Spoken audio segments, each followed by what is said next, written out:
Annie is muted.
Hello, everyone. My name is Tom Chevry, and I, along with Patty Zimmerman, am a co-director of the Finger Lakes Environmental Film Festival.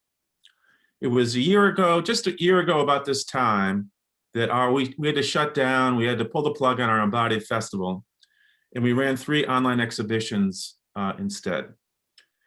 But we're back. So here we are at the 24th edition of the Finger Lakes Environmental Film Festival, FLEFF.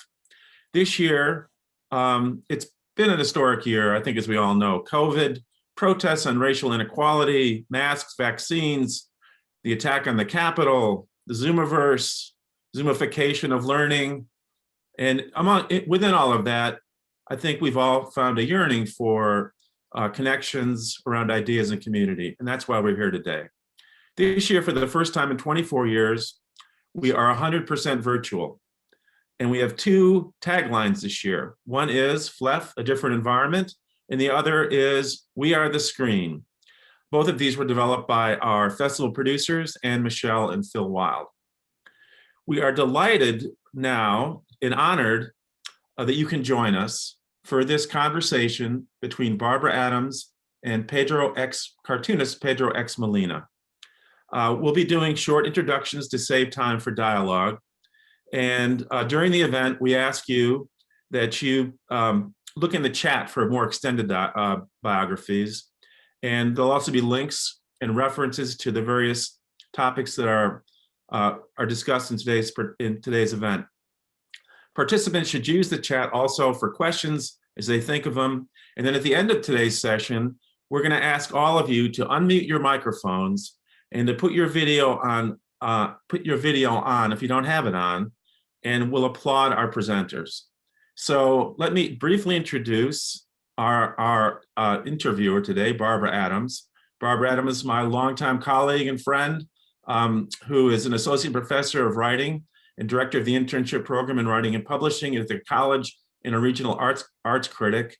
And she's also a co-founding member of City of Asylum, which does such great work in our community supporting dissident writers and cartoonists. So without further ado, I'll turn things over to Barb. Thank you, Tom. Thank you. Welcome, everyone. I'm happy you're able to join us for this conversation, and I want to introduce our guest again, Pedro X. Molina, an internationally published Nicaraguan cartoonist and journalist who's currently living and working here in Ithaca. And as Tom mentioned, this session runs till 12:15, and we should have the final 15 minutes for chat and questions. As you think of ideas, just post them in the chat. Pedro Molina and his family moved here to Ithaca in December 2018, actually on Christmas Day they came, after events in Nicaragua had made it impossible for him to continue there. He's going to give you more detail on that in a moment. Ithaca is a city that welcomes refugees, and the nonprofit organization Ithaca City of Asylum brought Pedro and his family here and helped them in many ways to acclimate to a very different kind of life. For the past 2 years, Pedro has been the visiting international scholar in residence within the honors program here at Ithaca College, giving public talks and teaching honors seminars on global cartooning, as well as a majors course in the art department on visual narrative. As a political cartoonist and illustrator, Pedro has published and exhibited his work widely. He's authored 4 books and spoken extensively internationally. He's also received multiple awards, such as the prestigious Maria Morris Cabot Prize from Columbia University for outstanding reporting on the Americas. That was in 2019. With his position at Ithaca College ending this May, Pedro will be turning in June to a new position, which he's just been awarded as a visiting scholar in the Latin American Studies program at Cornell University. This is supported by a 1-year fellowship from the Artist Protection Fund. So we're very happy about that. Pedro, in Nicaragua, you worked at the independent weekly newspaper Confidencial, which is based in Managua. What is the status of Confidencial at this point? How many of the regular staff and contributors are still in Nicaragua? How many are elsewhere? What's their output? What are the challenges? All right. Thank you, Barbara. I'm going to share my screen now to share some images with you. Yeah, thanks for the invitation. Confidentiality is still going on, despite the fact that our newsroom is still illegally occupied by the dictatorship. Here is me. This is a picture of me actually in the building of Confidential, 2018, for an interview. And as you may remember from our previous talks, at midnight on December 13, 2018, the forces of the dictatorship stormed our offices. During the assault, all of our computers, cameras, and television equipment were stolen. Here are some pictures of the destruction that day. A day later, the police returned to occupy our newsroom permanently. Here is a picture where you can see one of the police officers inside our building. The person on the left is Carlos Fernando Chamorro, which is the director of Confidencial. He was, of course, asking this officer why they were doing this, and they don't say anything. A month ago, they installed a maternal house in our building, right? So basically what they did is that they just rearranged the whole furniture, painted the walls with the official colors of the government, and put up a huge picture of the couple of dictators in the entrance. You can see that over here. You know, just to make sure everybody knew that they were the ones in charge. This week, a couple of undercover women confidential journalists returned to the place to see if it was true that the maternal house was operational. What they found was armed police officers of the dictator inside the building. Here is a picture that they took, this was this week, just this week. So yeah, that's the situation of our newsroom right now. 4 members of Confidencial returned to Nicaragua, including our director, Carlos Fernando Chamorro. Some other members decided to quit, and 3 of us are still working for Confidencial, but outside Nicaragua. The team that is down there work either from their homes or from a private office in an undisclosed location for security reasons. Mm-hmm. Pedro, since you left Nicaragua almost 2.5 years ago, how has the entire free press or independent press there changed overall? Sure. Well, the situation is even worse now. Media outlets have disappeared. For example, the newspaper I used to work for before joining Confidencial, one of the biggest newspapers in the country, no longer exists.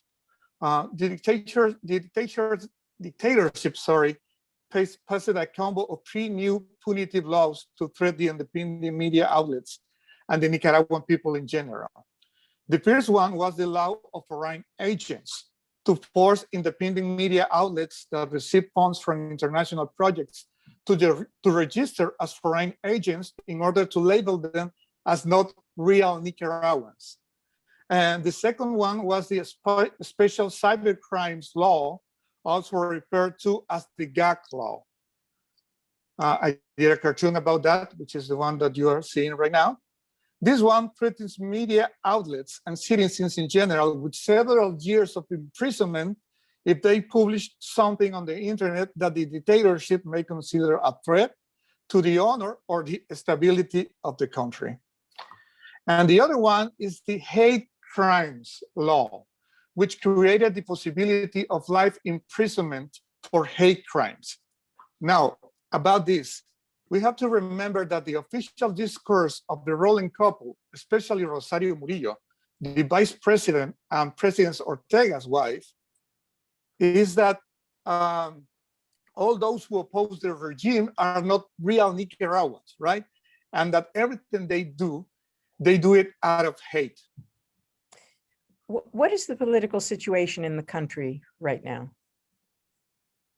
Well, I would say that it's worse right now than it was before. We still have hundreds of unresolved killings, a lot of political prisoners, many thousands of people in exile, and the pandemic has helped the dictatorship to access international funds to remain in power, even when they couldn't care less about the pandemic itself. Yeah. So, for example, we are supposed to have presidential elections in November this year, but the dictator Ortega is used to push his electoral fraud into the throats of the people. And he is not listening to the internal and external demands of an electoral reform that will allow true elections to take place. Here you can see a couple of cartoons about that situation. The political opposition is divided between the people who have the moral authority, but who are not able even to get out on the street with the national flag without being jailed or killed, and the people who have the money. The latter group has a lot of basic interest with the dictatorship in the economic side. So even when they say they don't approve what Ortega is doing, they are too coward to try to do something about it. Mm-hmm. Pedro, you've always published internationally.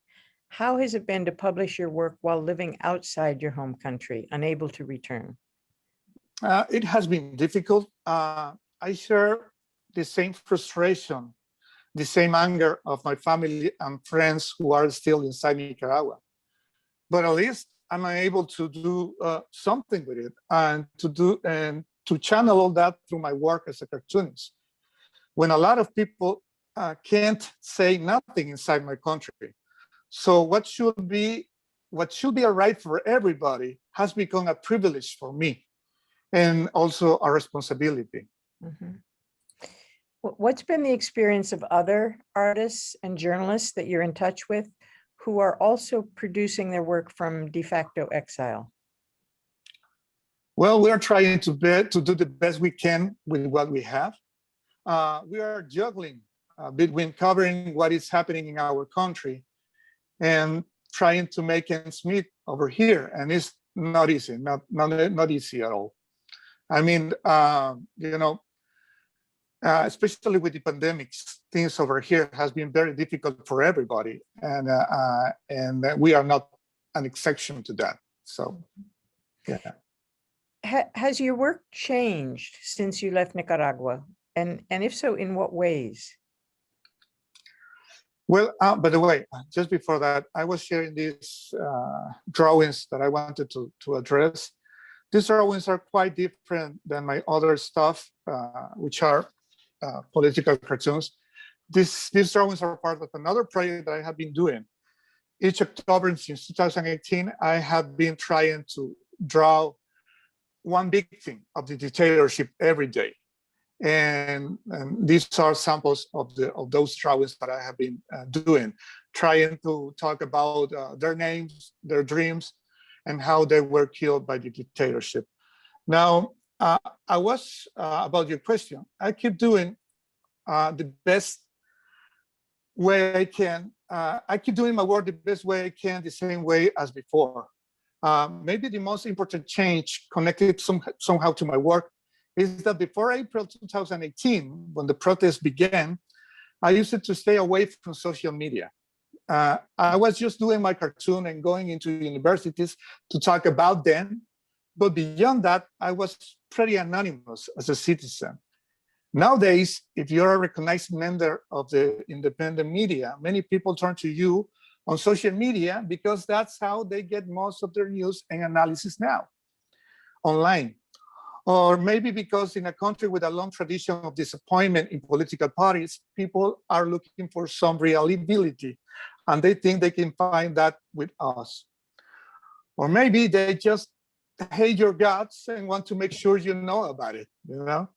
But the fact is that using social media, you end up being more public with all the good and bad things that come with it. Okay, becoming more public. Can you talk about the international audience for political cartoons? Sure. Okay, even when Nicaragua is my main focus, I keep doing cartoons about on other topics. I am part of a wonderful project here in the US called Counterpoint. Counterpoint delivers cartoons directly to subscribers 5 days a week by different cartoonists from the very left to the very right. The idea is to offer different points of views on different topics every day and every week. And I also have done cartoons and illustrations for different publications, most of them related to defense and promotion of human rights. Last year, for example, I did this series of cartoons with a Central and Latin American audience in mind for the United Nations Office of the High Commissioner for Human Rights. After all, the problems that people around the world are facing now, such as the pandemic, are very similar. Mm-hmm. So you can see some of them here. Mm-hmm.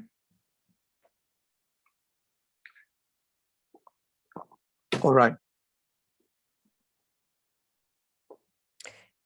I just wanted to ask briefly, Counterpoint, that site, is that, when you say it's by subscription, is that a paid subscription only? Is there any part of it that's free access? You can see some cartoons for free online, and you can also subscribe to get all the cartoons that we produce every week. Mm-hmm. Yeah. Good. Yeah, these different ones make me think, can you talk about how you've been commenting on the US political landscape? And has this differed since you've actually arrived here? Sure. And when you were at home? Sure. I came to the US in the middle of the Trump era, and it was very sad and worrying. I mean, I was leaving my country because of an intolerant egomaniac who had enormous power over all the different branches of the government. Somebody full of hate and lies who looked at himself as some sort of king, and he was destroying my country.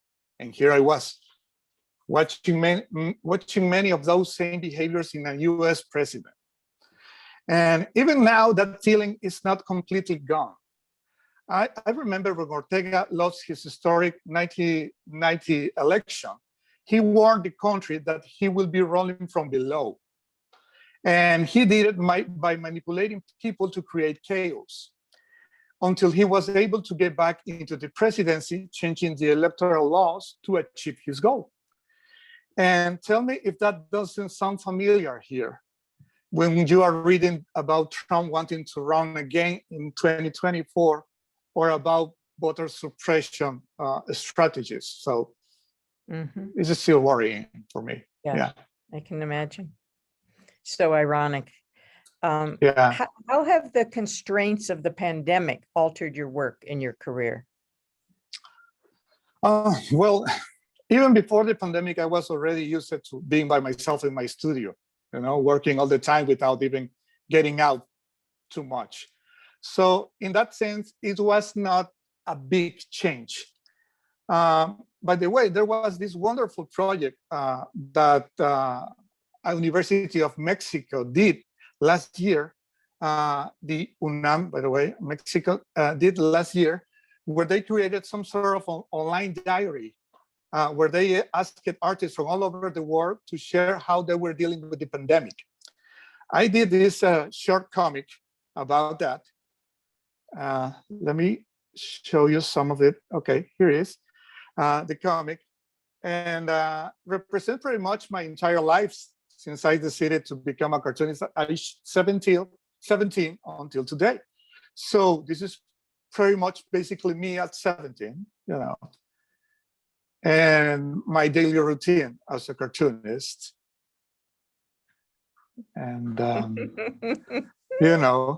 as I get older, and that this has been my routine pretty much since getting into my studio and thinking about reading news, thinking about the news, trying to come up with ideas, and then getting older and older and growing up, long hair and beard, and then going back and sitting and drawing those ideas, and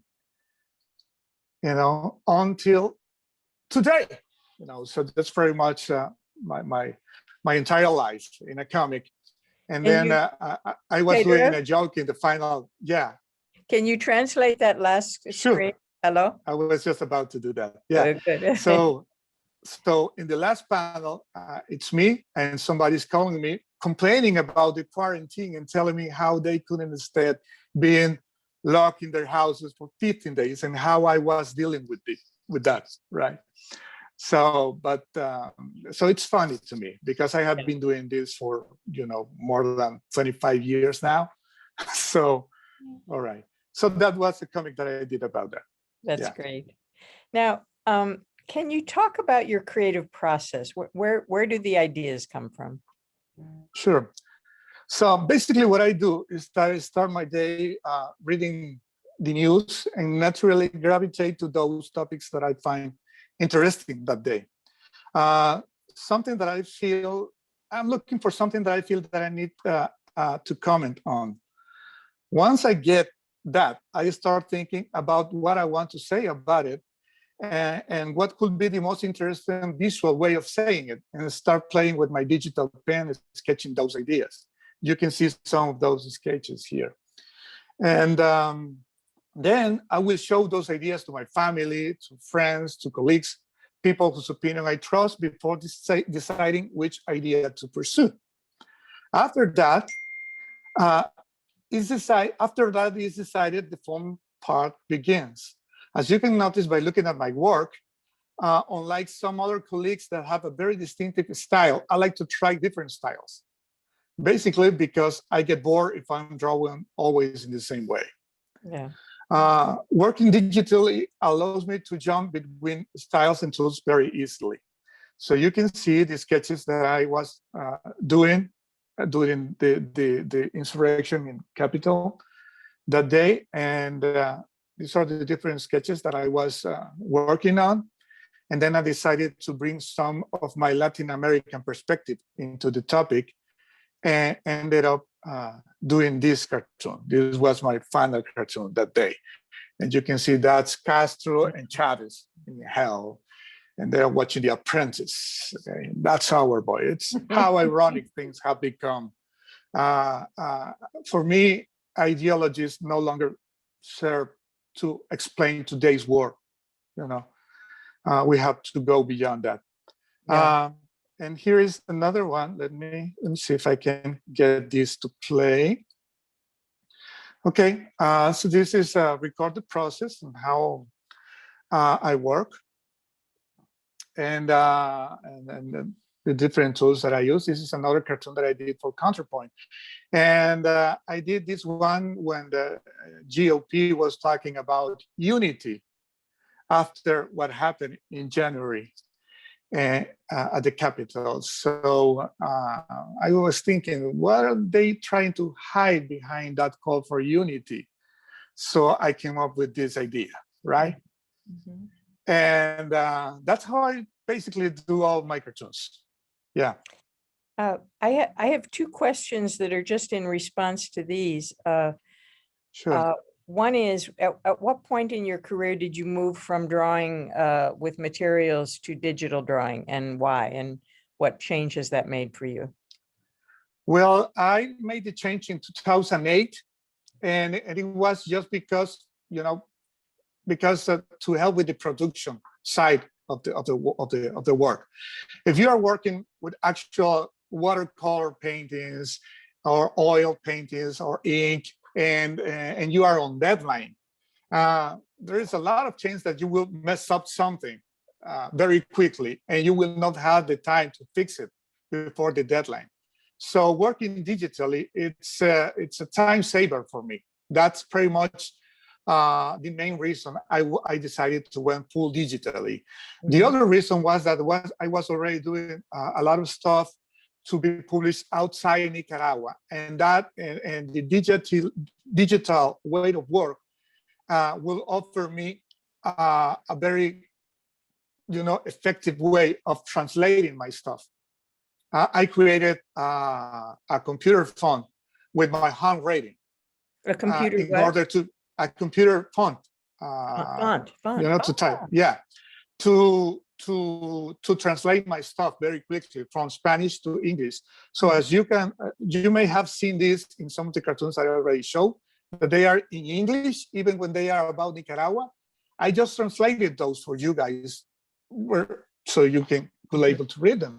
They were actually done in Spanish. So yeah, that was going to be my next question, which is, the idea comes to you. I'm guessing you're thinking in Spanish, and yet, when you did this cartoon that we're looking at, the wordplay, unity, impunity, that's a very English wordplay. So is it the same in Spanish, or how is it working between the two languages? It is a challenge. I mean, you can see by looking at me right now that I'm still struggling with my English. I am not confident about my English yet, and it's always a challenge because the ideas come to me in Spanish. That's my natural language, and then I have to find out if they are going to be working on English. Luckily, with this one, it did. Why? Because unity in Spanish is unidad, right? And impunity is impunidad. So yeah, this one will work either in Spanish or English, but this is rarely the case.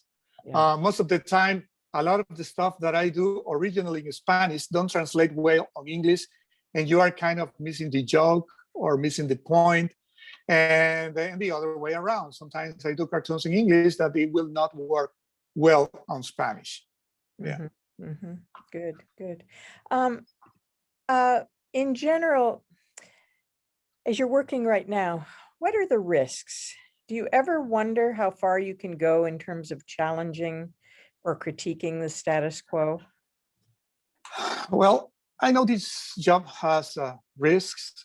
You're exposed to everything, from a troll who may insult you online to the political correctness mob that wants to lynch you, sometimes the moral patrol that wants to tell you what you have to think, what you have to say, and how you have to say it, to the fanatics that may end up killing you, like happened with the colleagues of Charlie Hebdo magazine in France in 2015, when they were killed by a couple of terrorists who objected to their cartoons. I think people are starting to be afraid of humor, and that's a big problem for me. But not just afraid of humor, but also afraid of critique. And there are many people out there willing to manipulate political correctness or the total lack of it, both extremes, to push their own agendas and manipulate people to make sure nobody can criticize them or laugh at their ridiculous extremes.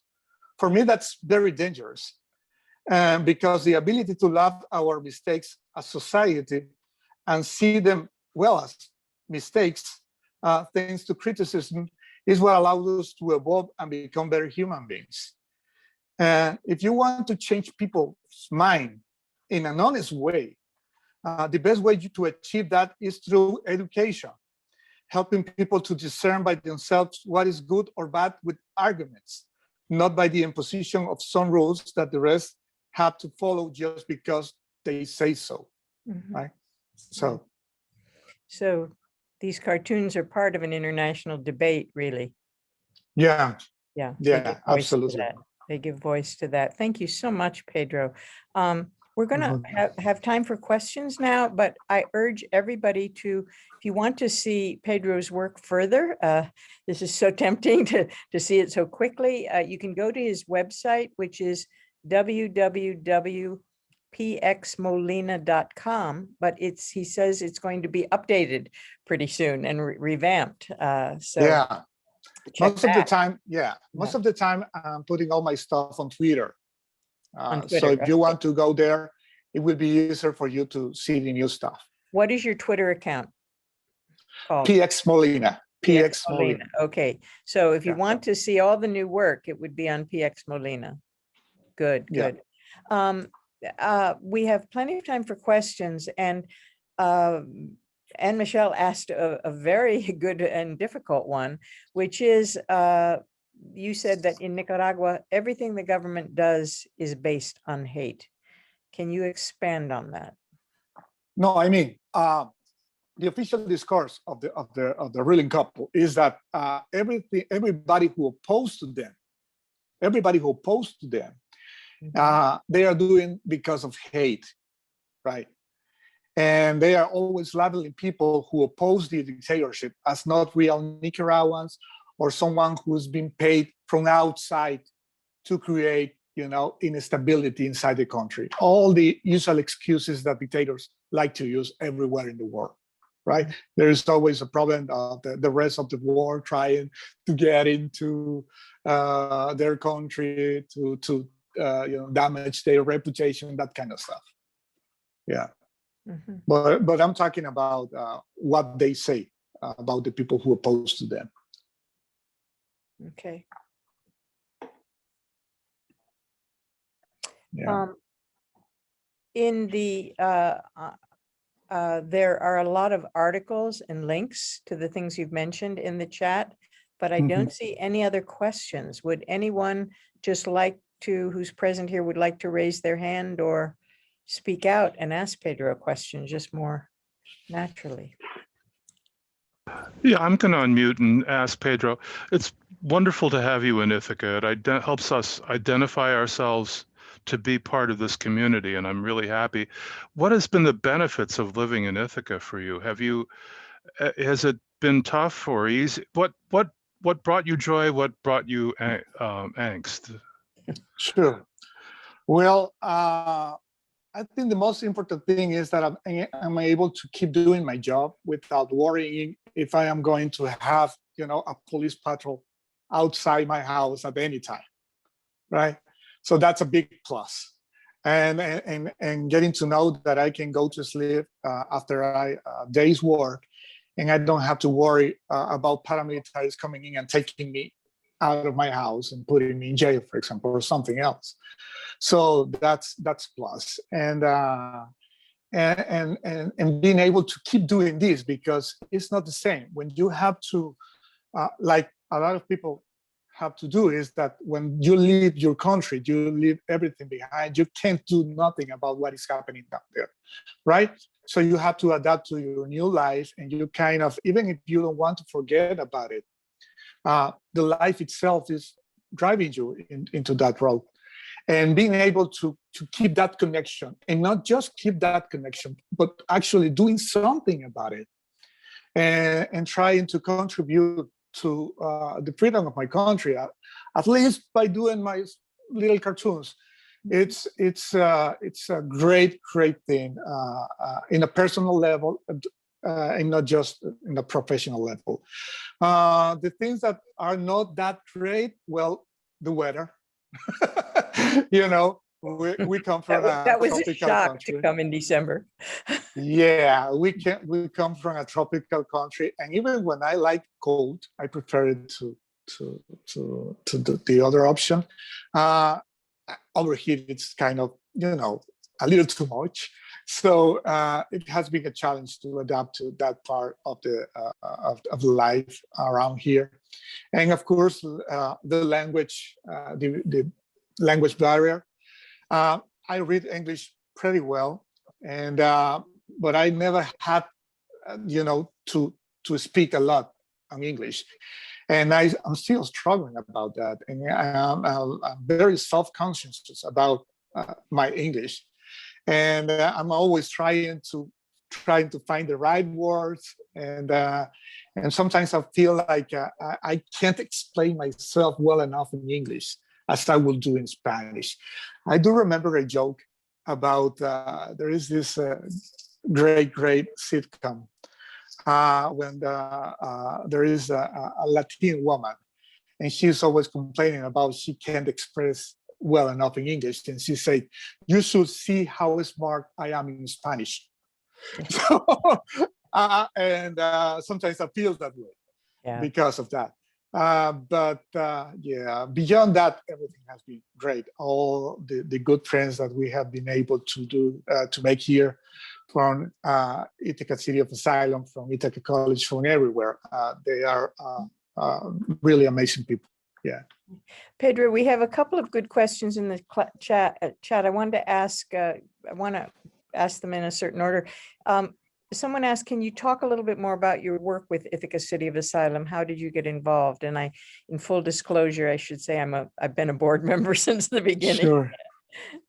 Yeah, what happened, the way that I got in touch with Ithaca City of Asylum was that I'm a member of several of international cartooning organizations and also journalist organizations. And so when the things really started to get dangerous inside my country, I was sending weekly reports about the situation, of my situation in particular, to these international cartoonist organizations. And one of them, Cartoonist Right Network International, got in touch with me, and they have a lot of experience about these kind of cases. And there was a point where they told me, after the dictatorship took over our newsroom, they say to me, look, you know, you had to get out if you want to be able to keep doing what you're doing, you know. And we have been in touch with this organization, which is ICORN, and it's an organization that helps artists who are in danger in different places around the world. And they were the ones who put me in contact with ICOA. But I have to say, this happened in a short period, like in a week. We were preparing ourselves to go to Mexico, actually. And this happened around December 20th, something like that. And we were just getting ready to go to Mexico because I have a bunch of friends there and colleagues who were willing to help me to stay there. And then I got the invitation from ICOA saying, look, we will be happy to have you here if you want to come over. We know this is your situation and we are willing to support you.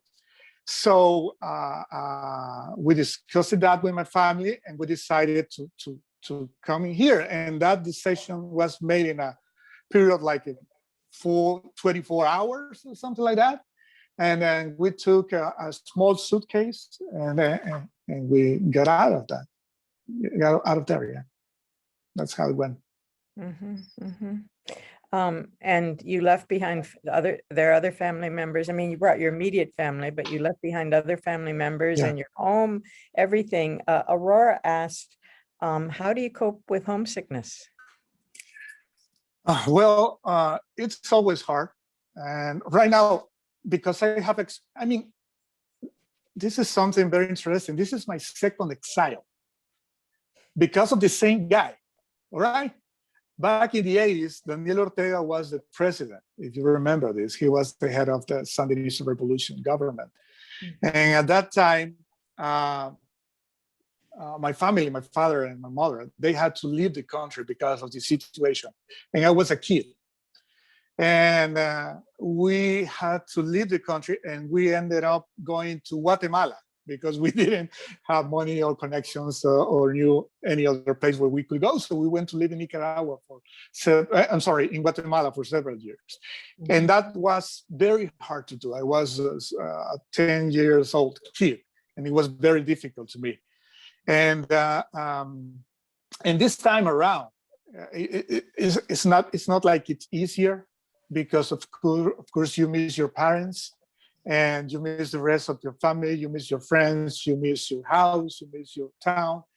And but I have to say it's a little bit easier now because of technology.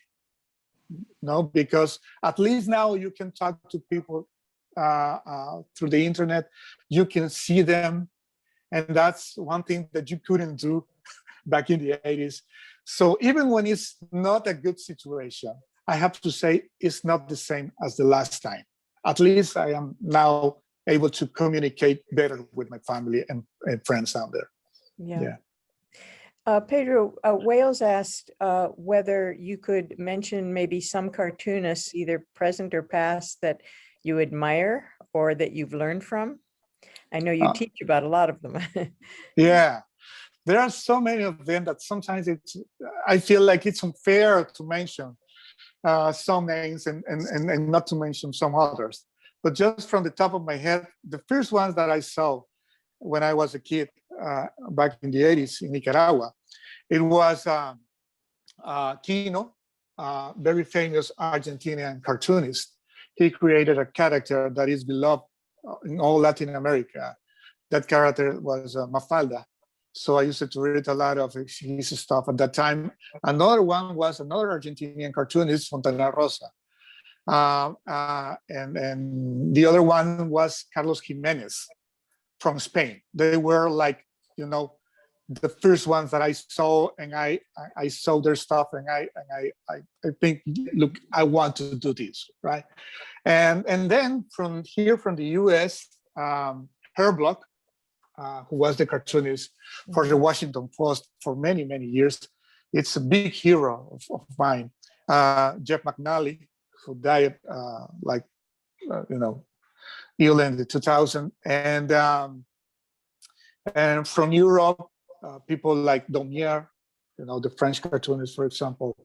And about the ones that are actually working right now, I mean, all of them are my colleagues and my friends, and I admire all of them because they do terrific work. And I know it's not easy to do cartoons in these times. So, yeah. And can I ask, while you're talking about your friends who are cartoonists, you're not necessarily all in the same place politically, right? Yeah. And how does that work with colleagues that are advocating for different things? It's funny. Counterpoint is a great exercise for that. Like I was saying, Counterpoint, the idea is to offer the people cartoons from very different points of view. And you will have cartoonists that are very, very on the left, cartoonists that are kind of in the middle, and cartoonists that are very on the right. And we are all helping each other to come up with the best ideas. We have a group, internet, that we share our ideas, the ideas that we have with for tomorrow, edition. And you will find very, very, cartoonists from the right advising cartoonists from the left how they could improve that cartoon, that is making fun of Trump or the GOP. And then on the other way, you will see people who are very on the left trying to give suggestions to a cartoonist who is from the right, saying, look, your Biden cartoon will look better if he could say something like this, So it's a good exercise to understand that we can understand each other if we do it in a very respectful way.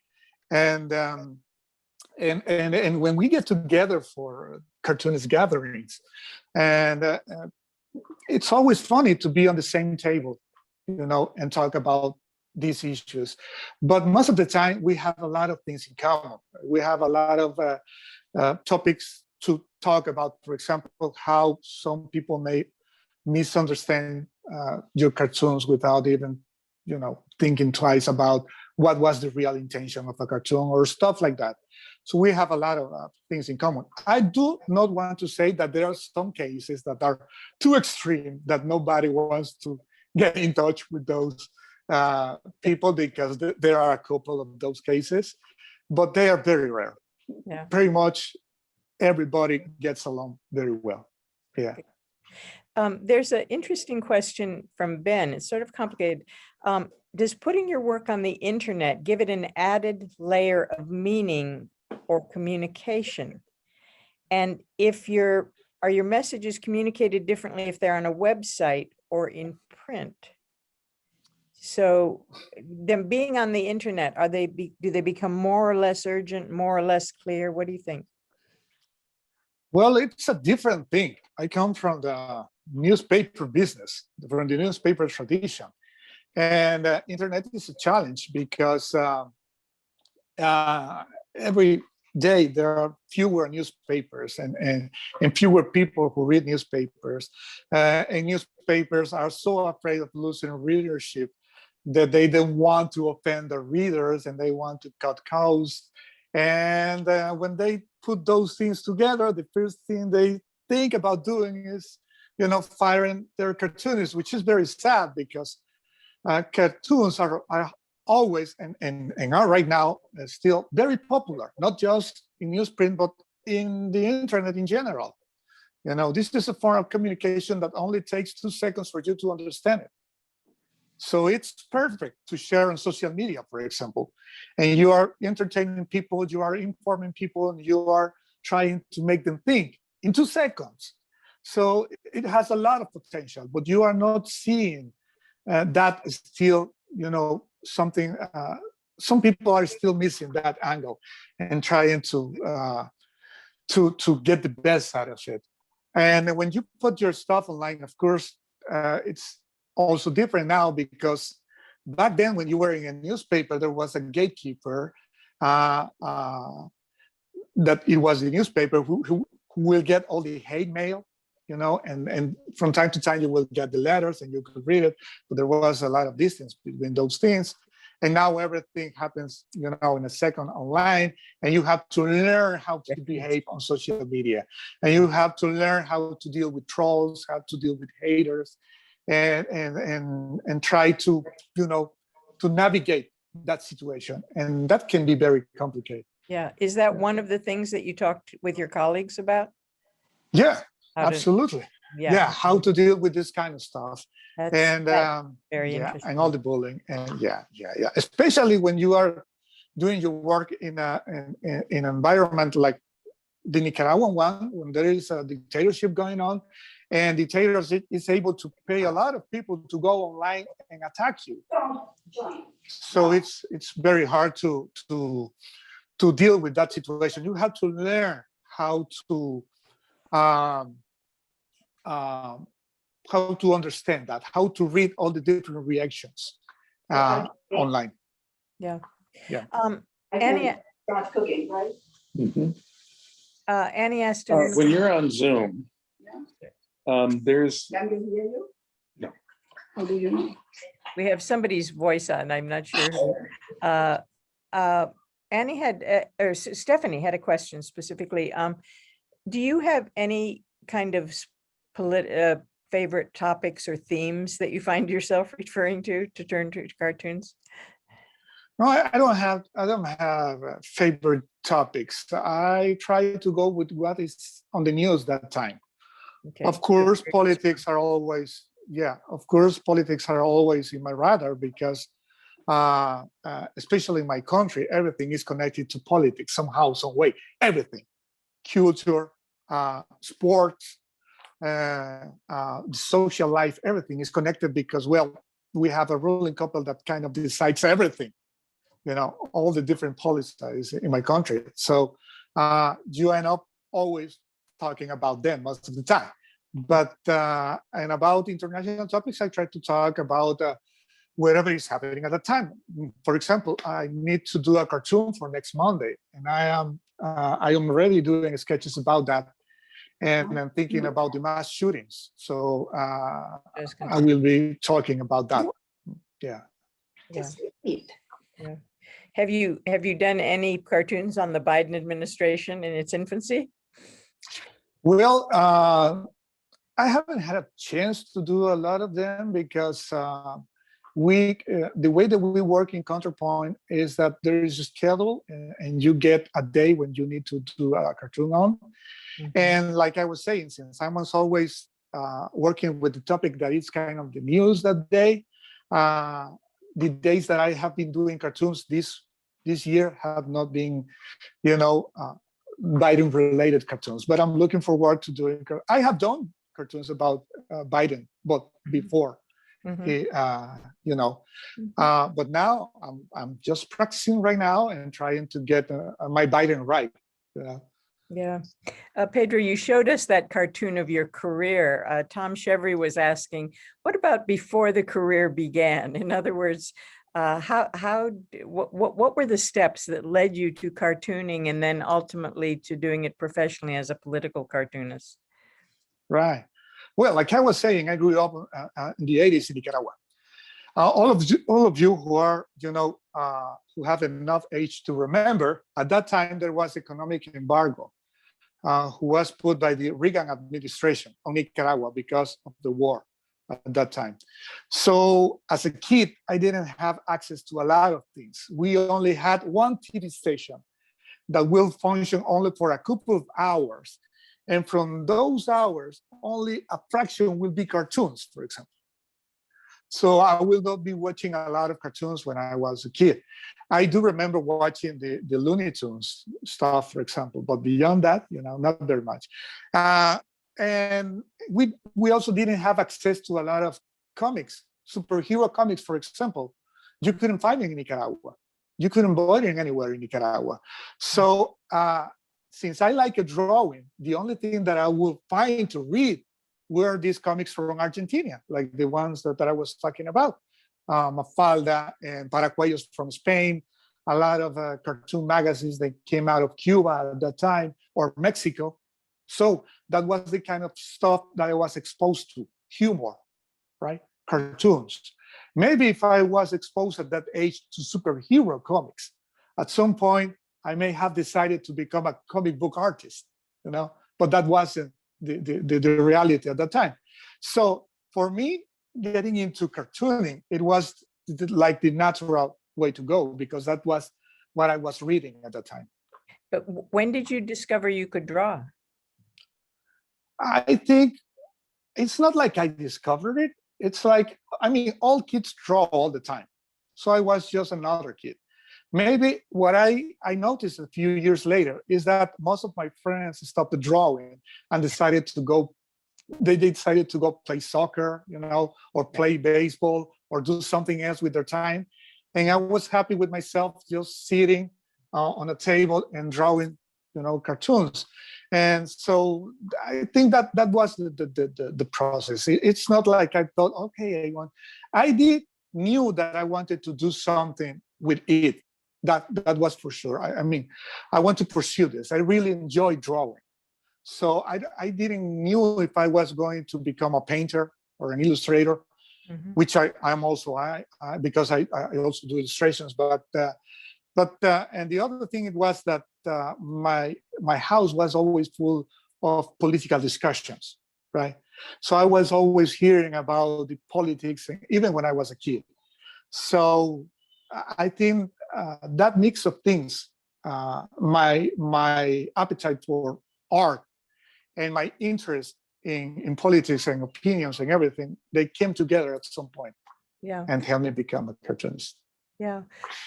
Here's a question from Julia. It seems that some of your work is leaning toward the sequential, the narrative form, like of comics or graphic novels. Mm-hmm. Do you work in that medium? She said perhaps in the style of Joe Sacco's work in graphic journalism? Well, I do a weekly comic strip, one-page comic strip for Confidencial. So I do 6 editorial cartoons a week And on Sunday, for the print edition that we still have, that now it's mostly a PDF edition, it's a full page where I will do a comic strip to talk about things. And I have done several short comics also in my life as a cartoonist. I don't see it as two different things, right? I see it as cartooning in general. Right now I have a script that I haven't even touched it yet. And I'm so excited about it because here is this very famous writer of comics in Spain that he wants me to try to see if I can illustrate one of his graphic novels. So I may get also into that at some point. So I'm a fan, right? I enjoy editorial cartoons. I enjoy graphic novels. I enjoy Joe Sacco stuff. I enjoy a lot of stuff. So it's something that since I enjoy it, I want to try to do it. Yeah. Mm-hmm. You've been teaching at IC for the past 2 years, or a year and a half, really. Bill Phelan asked, what was it like, has been like to teach it at the college? Well, it's quite different than from Nicaragua. Once again, the language is always a problem. And I'm always asking students, did I say this right?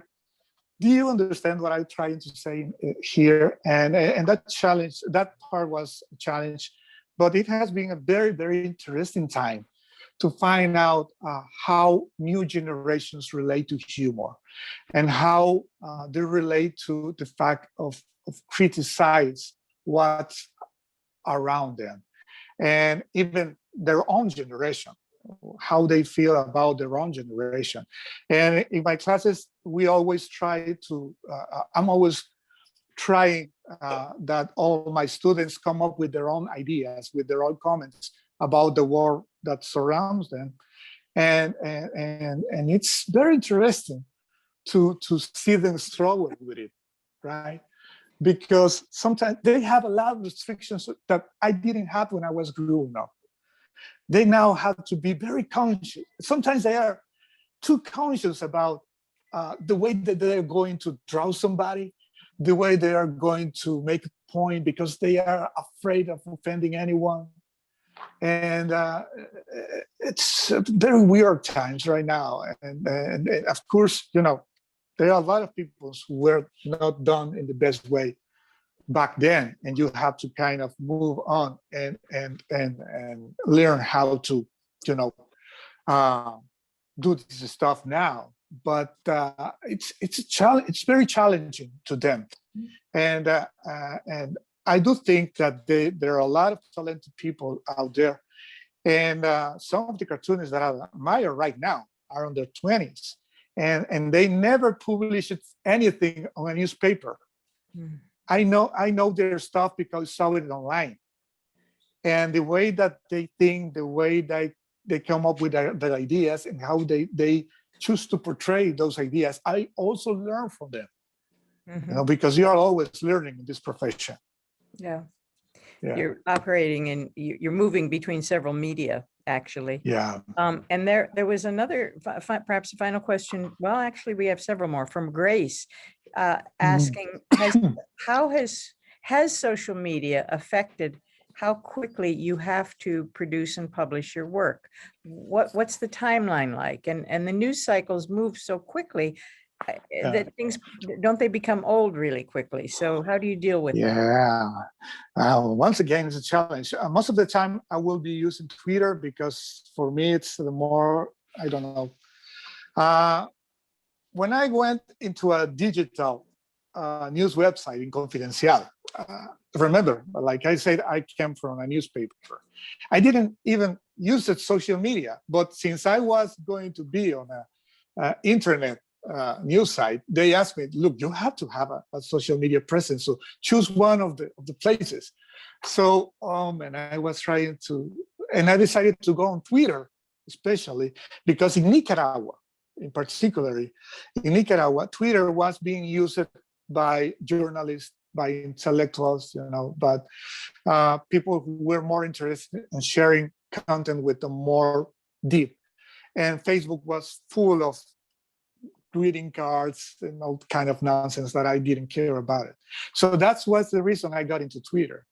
But then Twitter started to grow up, and then with all the situation that came to be in Nicaragua in 2018, people started to use more and more Twitter to complain and it became a challenge. So people were always asking me, look, did you see what happened today with the president? What are you going to do tomorrow with this?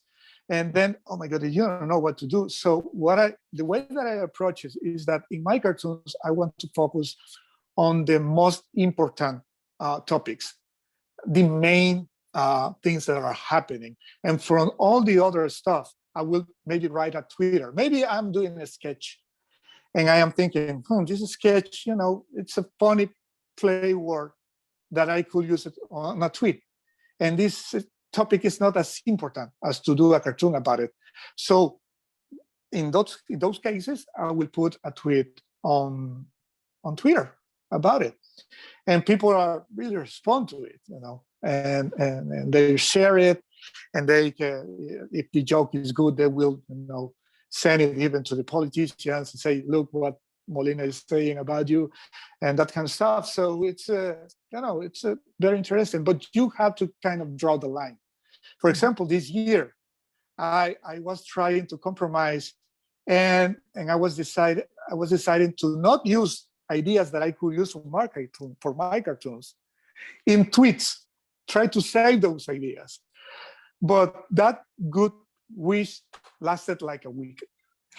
It's just like some days you have so many ideas that you don't know what to do with them. So you throw them all onto the tweet, and then on the end of the afternoon, you don't have an idea for your cartoon, and you have to come up with another idea. But that's how things go now. It's very chaotic in some way. Yeah. Several people have asked about your teaching here. And no, he hasn't taught Spanish. He's taught mostly in the honors program, courses that were open to honors students and some others, I think, courses on like the history of cartooning, or actually cartooning classes. But you're also teaching an art class that functions, I believe, both at the 200 and 300 level, visual narrative. That's right. Yeah. So basically what I am doing in both classes is that one of the classes is more focused about the philosophical side of this profession and the historic importance of cartooning and how you can learn history through cartoons. And the other one is about the profession itself, how to come up with your ideas, what tools you can use to create cartoons, what are the resources that you need to know as a cartoonist to come up with ideas, but it's not useful just for cartoons. I mean, we are talking about the creative process. And there are many, many things that you can use to apply, for example, for an illustration or a painting or even a poem or something like that, that are very similar. Several tips that you can use in cartooning that you can use in many other areas. It's about the creative process, how you think, how you come up with your ideas, how do you present your ideas. Yeah. I think at one point on your webpage on the honors program, you had actually posted some of your students' work. That's still there, I think. I think they should be still there. Because that's the idea. The idea, the first time that I did this exercise was during the pandemic.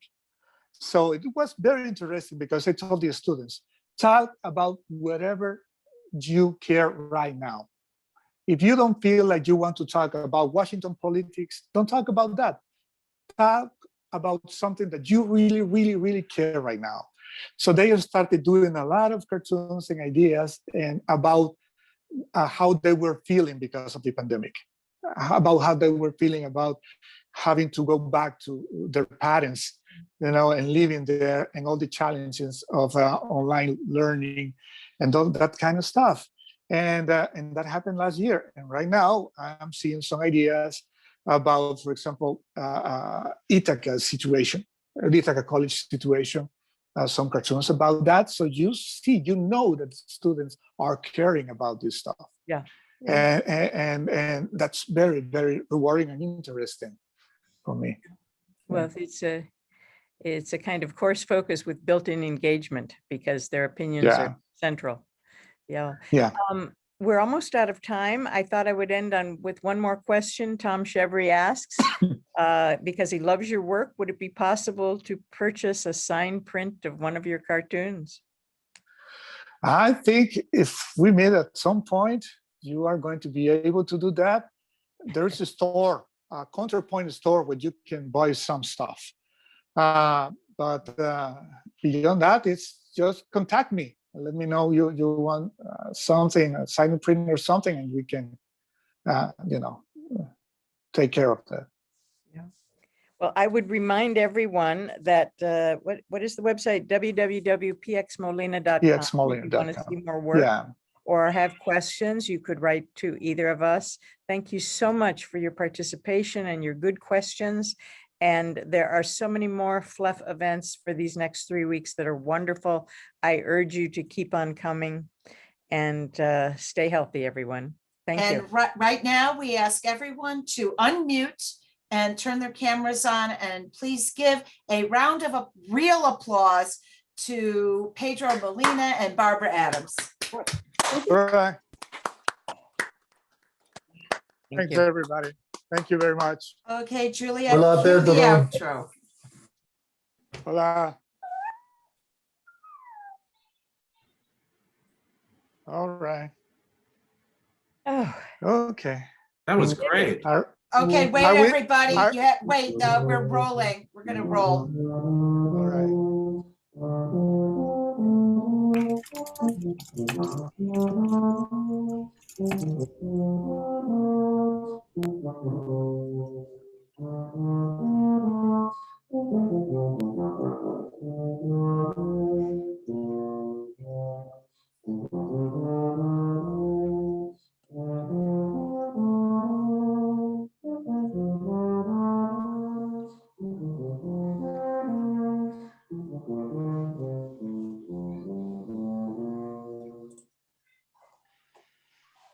Okay, Julia didn't advance and it wasn't full screen, just as an FYI.